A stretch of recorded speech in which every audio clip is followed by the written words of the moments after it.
Bismillahirrahmanirrahim. Assalamualaikum warahmatullahi wabarakatuh. Waalaikumsalam warahmatullahi wabarakatuh. Alhamdulillah, innal hamdalillah nahmaduhu wa nasta'inuhu wa nastaghfiruhu wa na'udzu billahi min syururi anfusina wa min sayyiati a'malina may yahdihillahu fala mudilla lahu wa may yudlil fala hadiyalah. Asyhadu an la ilaha illallah wa asyhadu anna Muhammadan abduhu wa rasuluh. Rabbi shrah li sadri wa yassir li amri wahlul 'uqdatam min lisani yafqahu qawli. Amma ba'd. Alhamdulillah, kita panjatkan bersyukur kepada Allah SWT yang alhamdulillah sampai hari ini kita terpilih kembali menjadi orang-orang istiqomah dalam berinteraksi dengan Al-Quran, istiqomah dengan mengkaji Al-Quran, mentadabburi Al-Quran, yang mudah-mudahan Allah jaga keistiqomahan kita sampai kelak nanti saatnya kita kembali kepada Allah. Salawat dan salam semoga senantiasa tercurah kepada Nabi kita Nabi Muhammad Sallallahu Alaihi Wasallam beserta sahabat dan para sahabatnya. Baik ibu-ibu yang dimuliakan Allah, alhamdulillah kita sudah sampai di ayat 21 ya, surat Al-Baqarah ayat 21. Di ayat sebelumnya kita membahas tentang pembagian atau pengelompokan manusia menurut Al-Quran, dan secara umum memang manusia dikelompokkan dalam 3 jenis ya. Kemarin kita sudah belajar, yaitu pertama golongan orang mukmin, yang kedua orang kafir, dan yang ketiga orang munafik. Nah, di ayat 21 ini ya kita baca dulu ayatnya. A'udzubillahi minasyaitonirrajim. Bismillahirrahmanirrahim.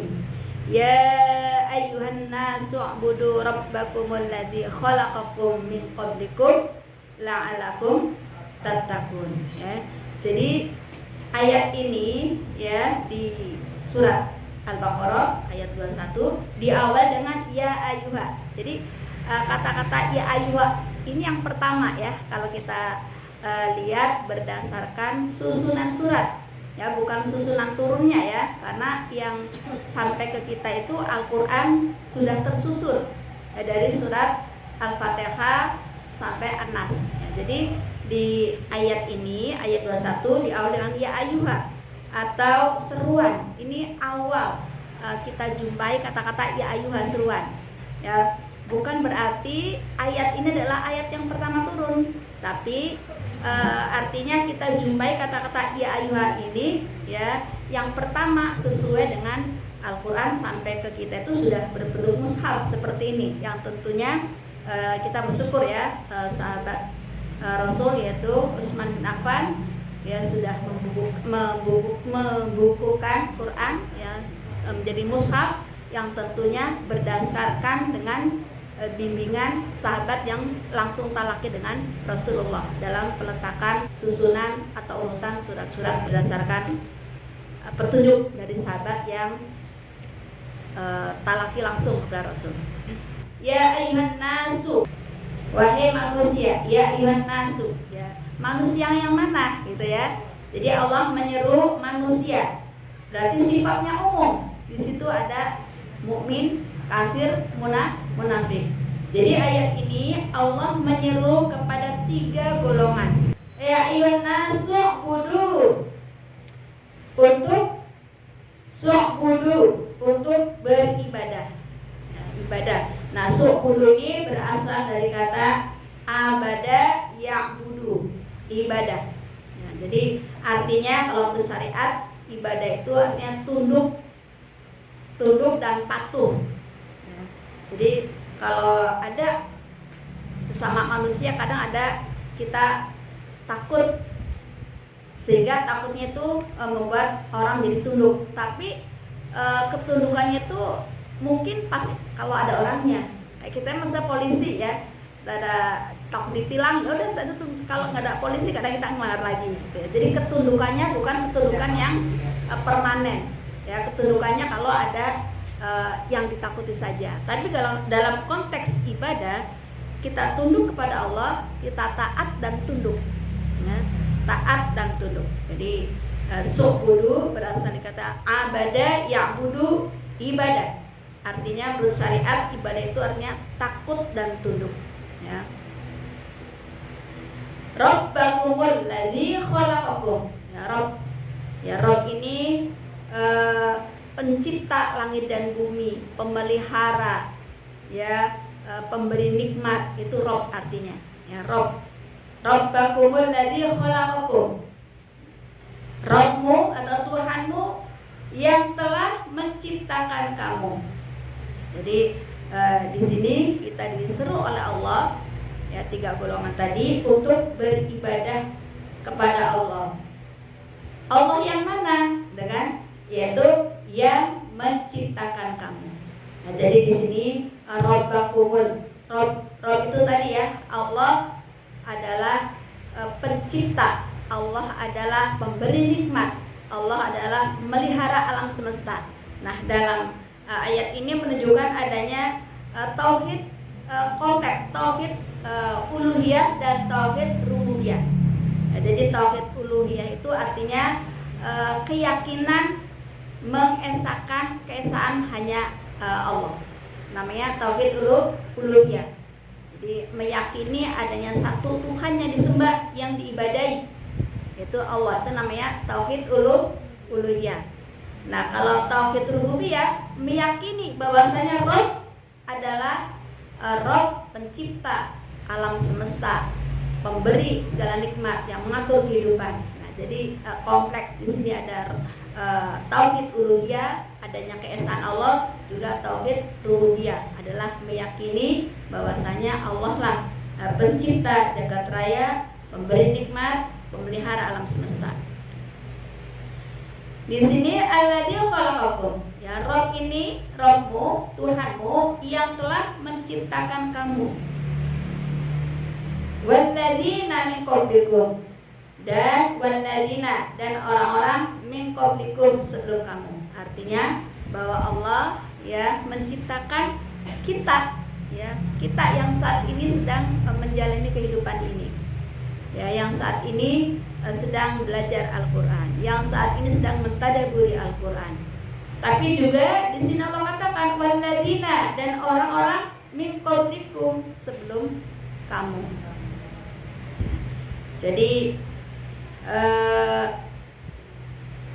selain menciptakan kita, juga menciptakan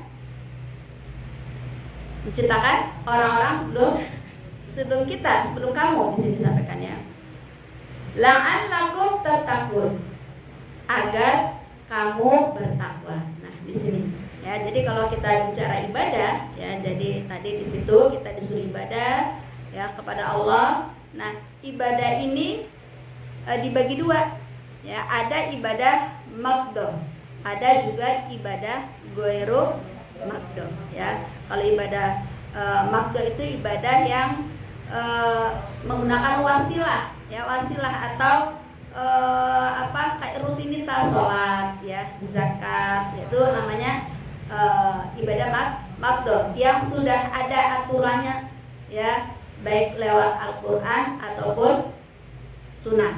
Itu namanya ibadah maqdoh. Ada ibadah ghairu maqdoh. Ibadah ghairu maqdoh adalah ibadah yang selain itu, artinya ketika kita merealisasikan atau mempraktekkan nilai-nilai ajaran Islam dalam kehidupan sehari-hari, juga ibadah. Bisa kita melalui akhlak mulia, itu ibadah juga. Atau bahkan orang yang keluar pagi, ya, karena bekerja misalnya, kalau diniatkan mencari ridha Allah, itu nilai ibadah. Nah, jadi ibadah itu luas, ya, bukan hanya sekedar yang secara rutinitas, ya, seperti kita lakukan puasa, haji, zakat dan sebagainya. Tetapi hal-hal yang berkaitan dengan mempraktekkan nilai-nilai Islam dalam kehidupan sehari-hari berupa akhlak, itu pun juga ibadah. Ya, menjaga lisan, tidak menyakiti orang, ibadah. Ya, bahkan tadi ketika orang bekerja keluar rumah hanya semata-mata ingin mencari yang halal, itu juga bernilai ibadah. Nah, sebenarnya ibadah ini kembali ke kita lagi, ya. Jadi man amila sholihan falinaf sih. Barang siapa beramal soleh, ya untuk sendiri, ya. Jadi Allah nggak butuh itu. Jadi ibadah kita sebenarnya untuk kita. Dalam satu hadis qudsi di hadis arba'in ya, hadis arba'in karangan Imam An-Nawawi, hadis qudsi di situ menyampaikan bahwa sekalipun ya manusia atau jin dari zaman Nabi Adam sampai jin atau manusia yang paling terakhir berkumpul di satu tempat dan dia bermaksiat kepada Allah, maka tidak akan mengurangi kekuasaan Allah, tidak akan mengurangi keagungan Allah. Jadi nggak ngaruh. Ya, misalnya orang atau manusia demo, dia nggak sholat, nggak ngefek bagi Allah. Karena ibadah itu sebenarnya sejatinya adalah untuk diri kita. Ya. Lanjutan hadis tadi, ataupun ya dari jenis manusia ataupun jin dari zamannya Nabi Adam sampai terakhir manusia atau jin yang terakhir ya berkumpul di satu tempat dan dia beribadah kepada Allah, itu pun tidak akan mempengaruhi Allah semakin agung, Allah semakin berkuasa ya, artinya tidak ada pengaruhnya. Makanya tadi man amila sholihan falinafsi, bahwasanya ibadah kita adalah untuk diri kita sendiri. Kita kembali ke sini. Jadi apa tujuan kita? Ya, tujuan kita disuruh oleh Allah untuk ibadah. Nah, di akhir ayat 21, la'allakum tattaqun, ya, agar kamu bertakwa. La'alla ini dalam ini ya istilahnya itu la'ala itu kalimat at-taroji ya, atau berandai-andai. Jadi diharapkan ya dengan kita menyembah Allah, kita akan menjadi orang yang bertakwa. Ya. Tattaqun, ya itu berasal dari kata ittaqa yattaqi. Itu artinya takut atau menjaga diri. Jadi kalau orang takut pasti akan menjaga diri. Kita takut dengan azab Allah, maka kita akan menjaga diri dari hal-hal yang dimurkai oleh Allah. Ya, jadi tattaqun ya tadi berasal dari kata ittaqa yattaqi, yang artinya takut ya, atau menjaga diri. Jadi ketika kita takut kepada ular, biasanya kita menjauh ya, kita takut dengan sesuatu yang kita takutin, kita menjauh. Tetapi kalau di sini takut kepada Allah, takut kepada murka Allah, takut kepada neraka Allah, justru di sini kita semakin mendekat kepada Allah, akan menjaga diri dari hal-hal yang dimurkai oleh Allah. Ya, jadi ayat 21 ya, bahwasanya Allah menyuruh kita untuk beribadah yang tujuannya adalah bertakwa ya. Dan inilah sebaik-baik bekal nanti ketika kita kembali kepada Allah ya, sehingga Allah sampaikan di sana ya ayyuhalladzina amanu qu anfusakum wa ahlikum nar. Ya, orang beriman, jagalah dirimu dan keluargamu dari api neraka. Nah, disinilah ya.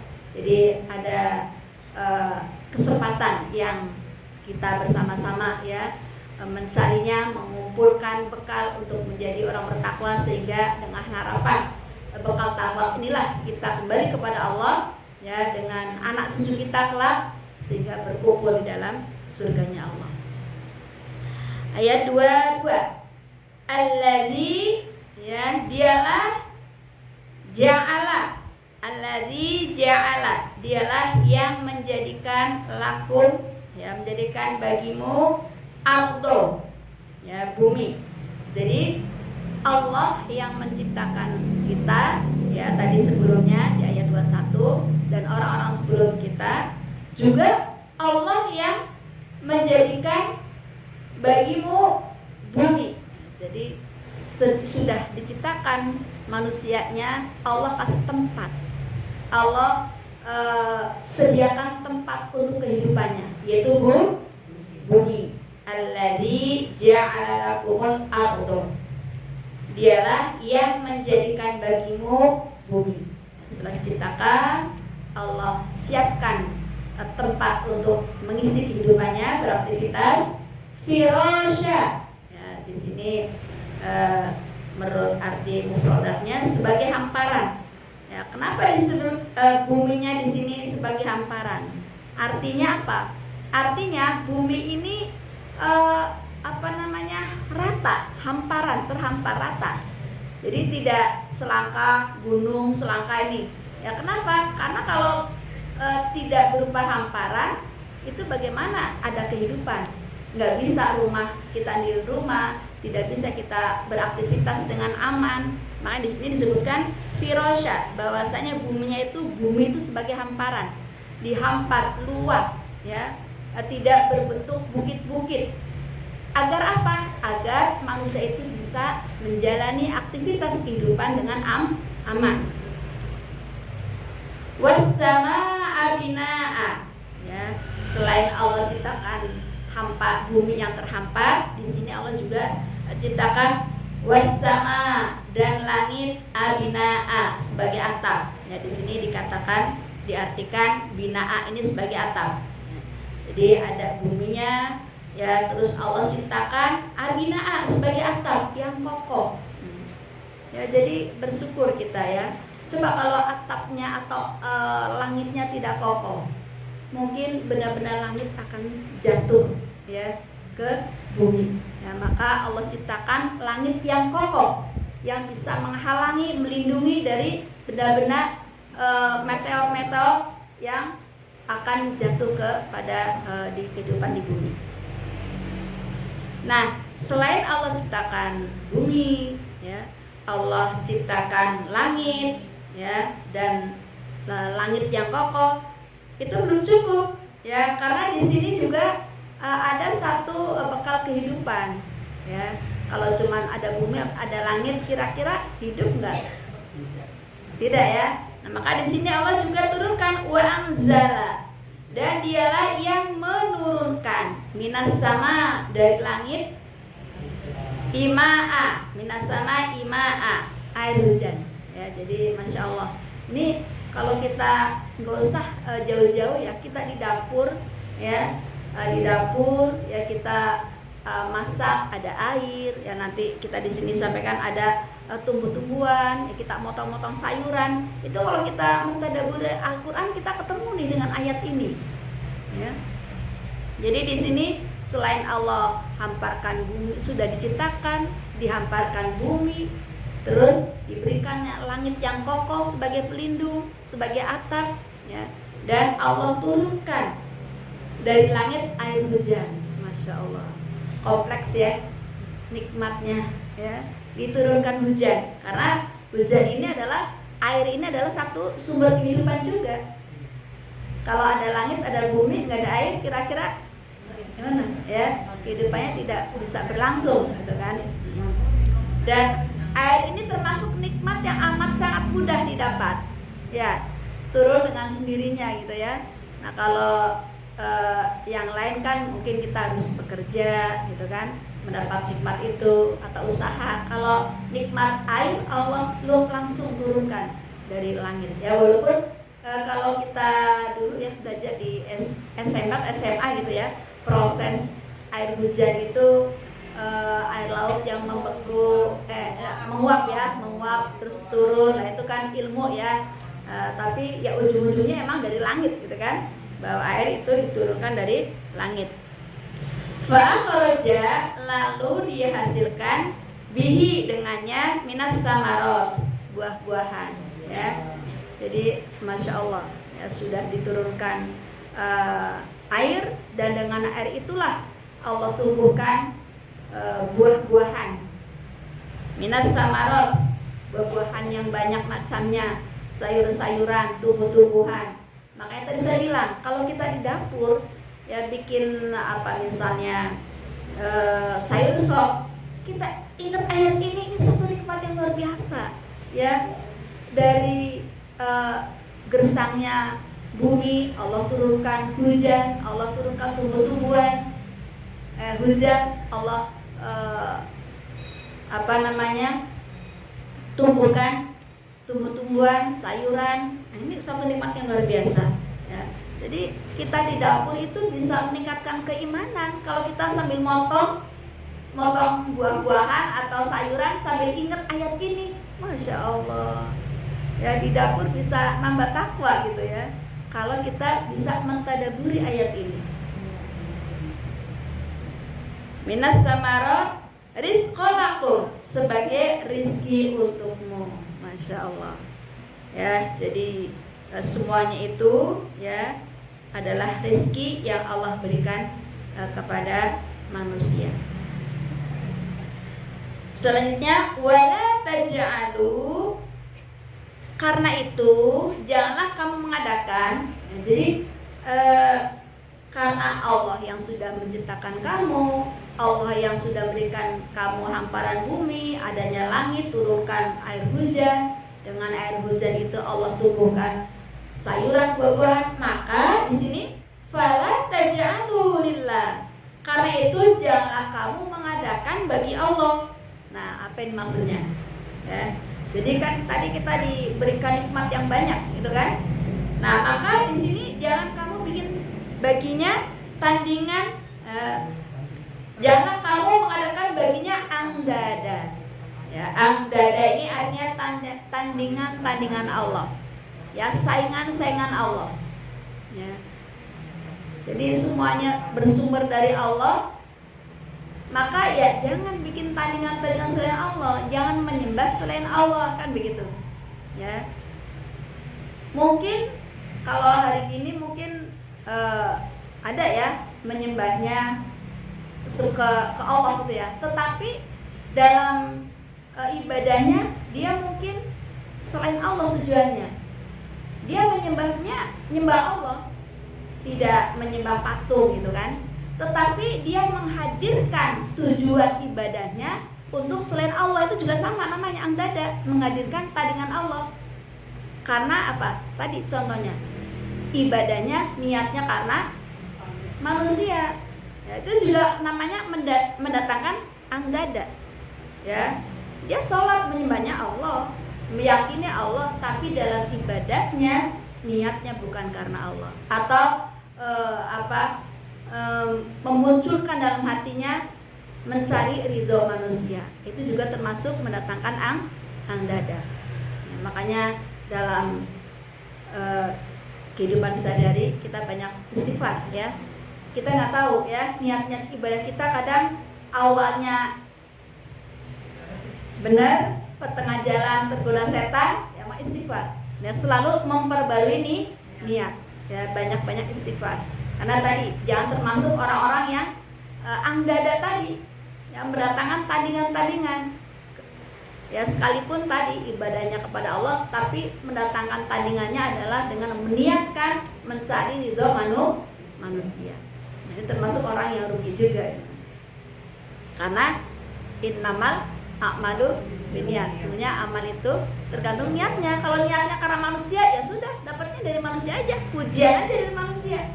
Ya, di hadapan manusia, santunan dikumpulin, terus diumumin ini, ibu ini, ya dapatnya dari manusia saja. Innamal a'malu binniyat. Sebenarnya amal itu tergantung niatnya. Niatnya yang dipuji, ya sudah dapat. Di akhirat nggak dapat, orang udah dapat di dunia, ya kan? Nah, di sini hati-hati ya, angdada. Waktu padahal kamu tak lamu, padahal kamu mengetahui ya, padahal kita tahu Allah lah pencipta kita, Allah lah, kita tahu Allah lah pelindung kita, yang berikan nikmat kepada kita. Tetapi kenapa masih menjadikan angdada ya, atau tandingan-tandingan kepada Allah. Ya, baik. Ayat 2-3. Wa in kuntum, dan jika kamu fi raibim mimma, meragukan ya, jadi Allah di sini menantang ya orang-orang yang ragu ya dengan keesaan Allah, dengan Al-Qur'an, ya menantang manusia yang ragu kepada Allah.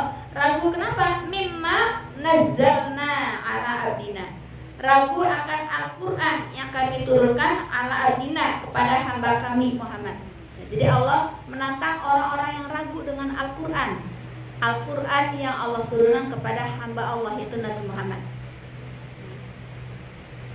Fa'tu bi surah, maka buatlah di surah, satu surat.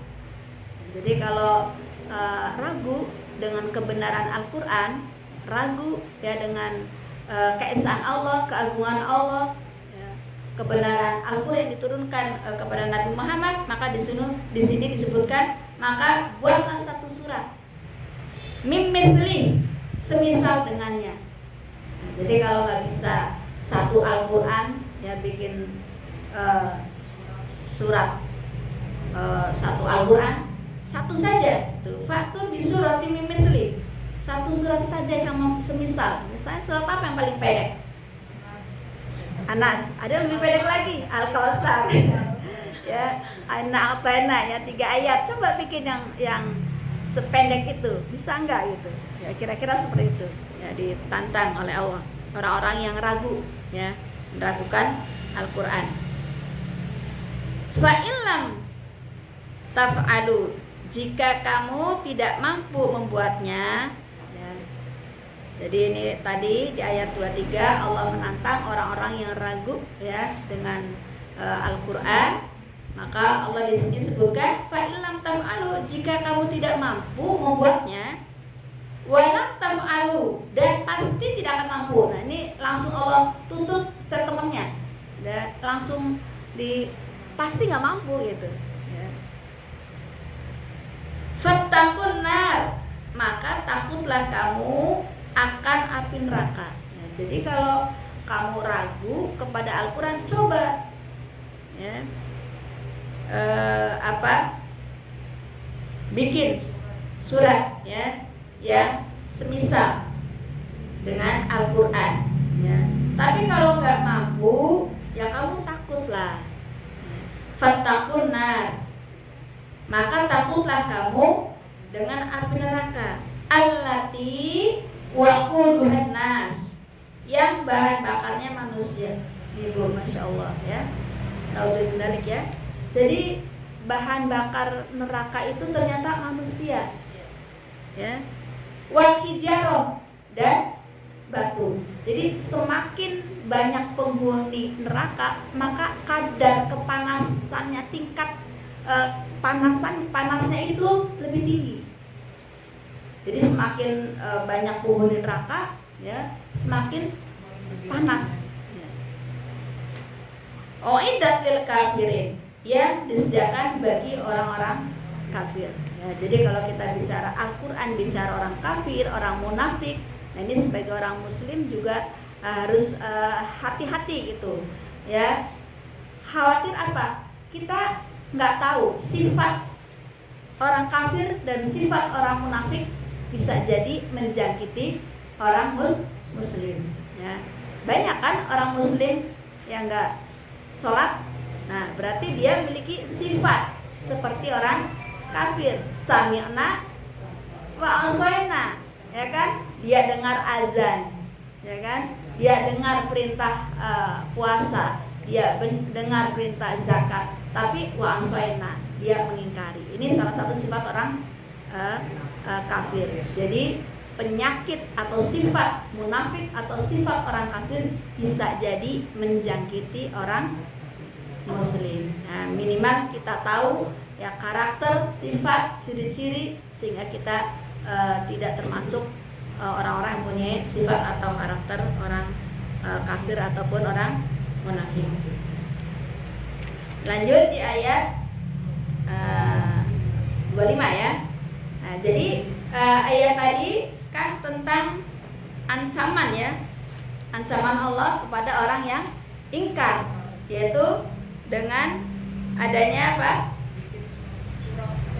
Bikin surat ya kan, kalau nggak mampu ya takutlah dengan neraka yang bahan bakarnya dari manusia dan batu. Nah, di ayat 26-nya di sini 25 ya. Di ayat 25-nya ini keseimbangan Al-Qur'an ya. Tadi menceritakan sesuatu yang mencekam tentang neraka.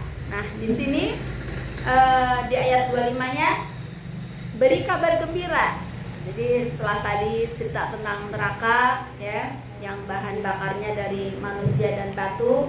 Nah, ini sebagai penyeimbang ya, sehingga setelah ada rasa takut diberikan kabar gembira sehingga tidak terlalu putus asa lah ya gitu ya.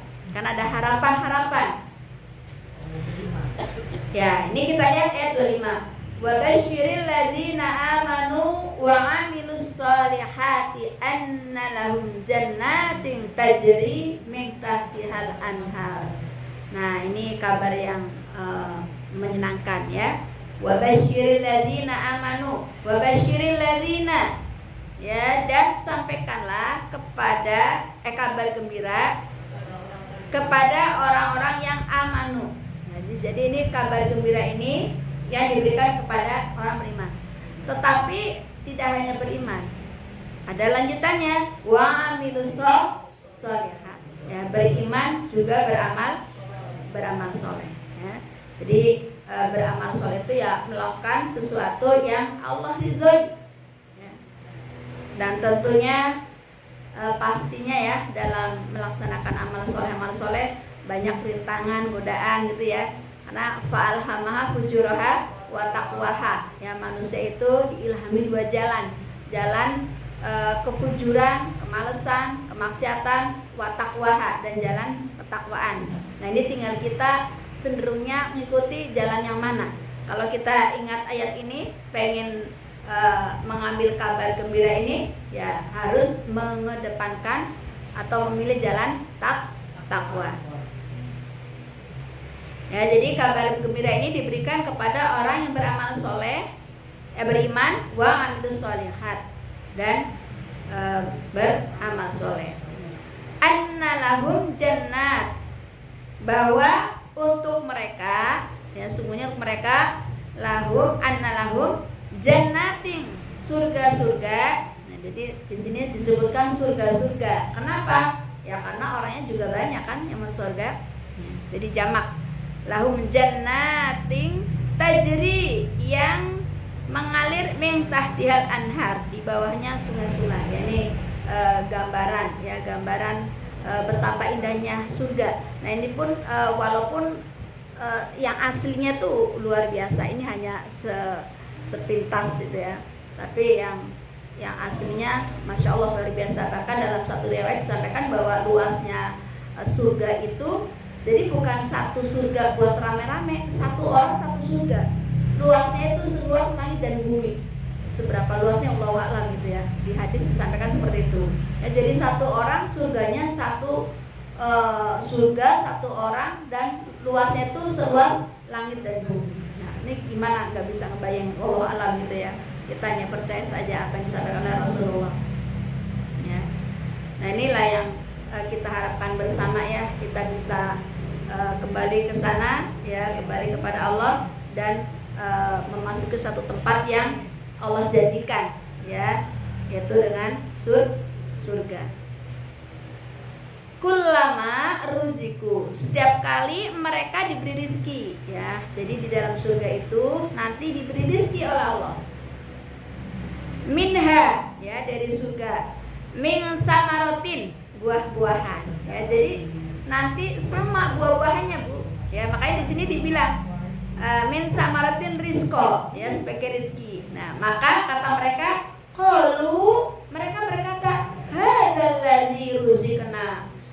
Inilah rezeki yang diberikan kepada kami min qablu, ya, dahulu, wa utubihi, mereka telah diberi mutasyabihah yang serupa. Ya, jadi ketika diberikan buah-buahan, ya, jadi penduduk surga ya diberikan buah-buahan, mereka berkata, qalu hadzal ladzi ruzikna min qablu wa utubihi mutasyabihah. Wah, ini kan bukannya buah-buahan yang dulu di dunia, ada apel, ada durian, ya, mangga dan sebagainya, tapi tentunya jenisnya sama, tapi rasanya pastinya lebih manis, lebih mantap gitulah ya. Kalau di dunia kan ada walaupun buah yang enak ada kestut atau apa gitu ya, asam ya. Kalau di sana pastinya jenisnya sama, tapi rasanya, kualitasnya beda. Buah-buahan super lah ya. Nah, selain diberikan buah-buahan, ya maka tambah kabar gembira lagi nih. Walahum, dan mereka memperoleh fiha, di sana itu di surga, azwaj, pasangan-pasangan. Jadi, nah kalau pasangan-pasangan, ya, jadi kalau laki-laki berarti dikasih bidadari. Nah, bidadari ini kalau dia laki-laki itu waktu di dunianya punya istrinya solehah, maka istrinya ini jadi bidadari unggulan. Jadi penghulunya bidadari, masya Allah, ya. Jadi jangan khawatir. Makanya kita solehah, suami soleh, nanti ketemu, ya. Kan Allah berikan ini dengan azwan, dengan pasangan-pasangan, bidadari, ya dikasih bidadari, tapi istri yang solehah ini menjadi penghulunya bidadari. Jadi paling cantik, paling pokoknya di atasnya bidadari yang Allah sediakan. Kenapa? 2 kali. Ya yang tersolehah. Yang tersolehah. Ya, jadi yang jelas di sana mendapatkan pasangan-pasangan, ya kalau di dunianya pernah menikah dan sama-sama menjadi soleh dan soleha, maka akan dipertemukan walaupun pulangnya beda-beda. Misalnya ada duluan suaminya itu kan, tetap kan nanti dibangkitkan pada saat yang sama gitu kan. Tetap yang sudah mendahului kita, orang-orang kita cintai tetap menunggu kan. Nggak diproses dulu, belum hari perhitungan gitu. Ya, jadi seperti itu. Makanya yang masih hidup, ya pasangan yang masih hidup, ya mudah-mudahan dengan pasangan yang masih hidup terus melakukan ketaatan, apalagi punya misalnya ada harta suami yang masih ada misalnya, atau ada punya anak, nah itu kesempatan juga mengalihkan amal soleh kepada pasangan kita, ya. Kalau anak-anak kita menjadi anak soleh-solehan kan menjadikan investasi akhirat buat suami kita juga, mendoakan gitu kan. Atau dengan tadi harta yang ditinggalkan suami, ya investasi akhirat di mana yang itu cocok gitu ya. Jadi banyak jalan kita terus beribadah, beramal soleh, sekalipun tadi ya ini manfaatnya meninggalkan pasangan yang soleha, ya kan, anak yang soleh dan soleha. Jadi mendapatkan pasangan, ya pasangan-pasangan mutahharah, yang suci, ibu, ya suci ini artinya bisa suci ya secara fisik, ya bisa suci secara batin. Secara fisik apa? Jadi bidadari atau wanita-wanita surga itu nggak main lagi, nggak menstruasi, suci, ya. Juga suci jiwa, nggak ngabekan. Kan kalau di dunia istri sebentar cuekin, gitu kan, sebentar ngambek gitu kan sama suami gitu. Nanti di surga nggak ada yang ngambek-ngambek, ya.